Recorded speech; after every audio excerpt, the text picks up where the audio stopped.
And we're back, and this is Kira Young. You're listening to The Bridge with Kira, and I'm talking to Mike BlueHair from Film the Police Portland, and he was in the middle of his story about his experiences with Pete Santilli.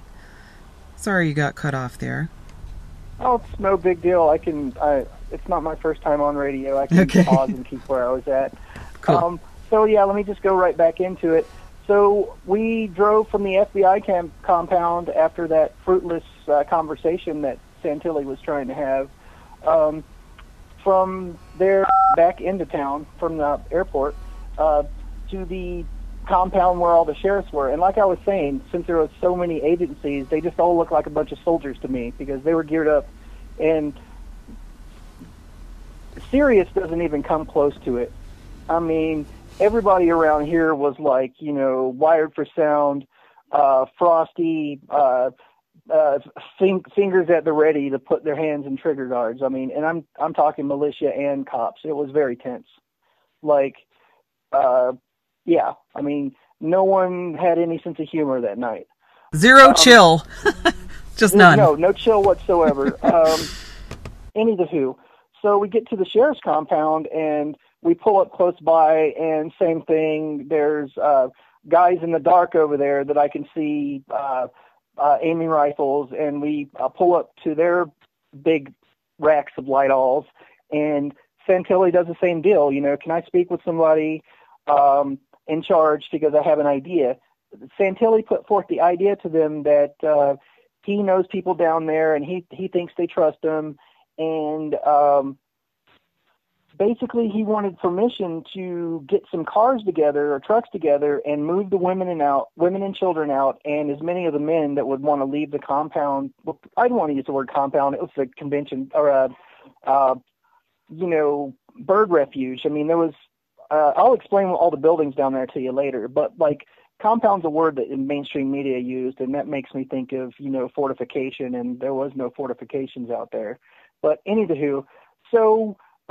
Finally, they brought out someone who could speak with authority after a few minutes of talking, and them telling us to back off a little. And Pete got into a conversation with them. They kind of surrounded him in part of the huddle. And the rest of it's history. It's all on video, From that point, your listeners can see just by going to my YouTube channel and watching. So you can ask questions about the video if you'd like, but I could direct them to the video. All the stuff I was talking about beforehand, I have that, and it will be uploaded to the web. But the internet, like the stuff with the FBI compound and all that will be on my YouTube channel later. The internet is just so slow here that I can't. Oh, and the hospital stuff. So the hospital stuff and the FBI compound stuff will all be going to my channel, Mike BlueHair, later. But what happened from that point with the Santilli interaction and the police, it's all there on the web for your listeners to check it out. Excellent. Great job, by the way. Really amazing footage of the situation. Okay.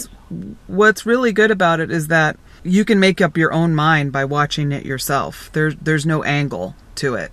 So what I got from that is that, holy shit, the first thing that occurred to me was that Pete Santilli was giving these cops everything that they needed to go in.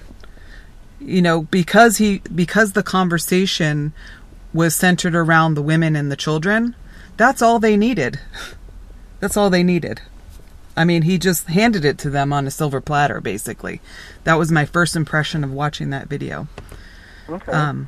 So did that occur to you when you were filming it, or were you more sort of in the moment of, holy shit, I better, do what this guy says? Let me think about this for a second.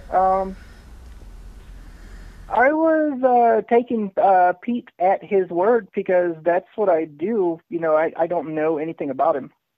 From my perspective, I was just there to observe, right? And my intuition the whole time, and this is not exactly about Pete. It's about the whole situation. Okay. Unless you're in the middle of this, you can't really explain it to someone else, but I'll try. Since you have Oath Keepers and the militia 3% guys here, and you have cops, and then you have undercover federal agents running all over the place. It was impossible to 100% be sure who's a cop and who isn't, who's a federal agent and who isn't, because a lot of these militia guys are former police and military, right?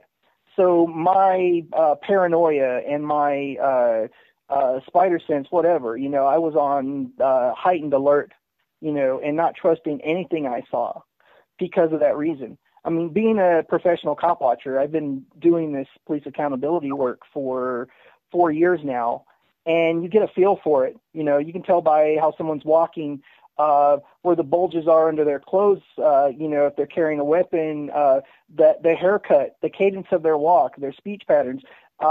These are things that will let you know somebody's a cop. Well, all these guys that are claiming to be patriots or not claiming to be patriots, I don't know them. There's hundreds and hundreds of them all over the DAMN place, and it's just really hard to tell